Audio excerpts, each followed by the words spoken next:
Actually, I'm a teacher in the Philippines. But I didn't date.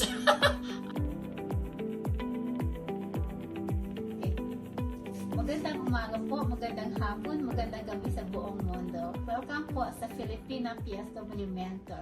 Ako po si Feli at ito naman ang aking kaibigan na si Imelda. Matagal na po kami magkakilala at isa rin po siya isang PSW at pareho kami ng trabaho dahil yun ang passion namin. Kung paano kami nagkakilala at that time hindi pa kami PSWs. Si Imelda, siya na ang PSW.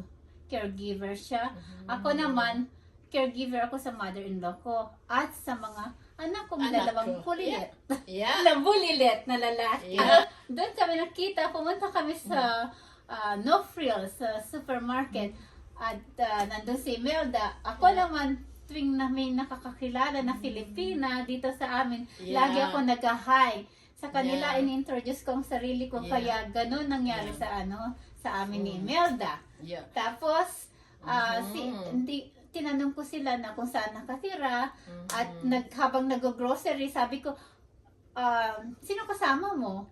Tapos, nakita ko, sabi niya, dito lang ako nakatira. Hatid na kita. Ayan, si Imelda Yeah. na magkwento. Yeah. So, Yeah, hanggang ngayon, magkakaibigan I think pa rin kami. that was 2004. 2004. 2004, and I met Feli. 21 years ago. She's a very, very nice. I'm at that place we worked before. There's no Filipina. Okay, when Feli met me, said, "Oh, are you Filipina?" I said, "Yeah." Oh my gosh! I said to myself, "Here's the Filipina. I met a Filipina here in this small town of Satan." Anyway, I was at that time I was a caregiver.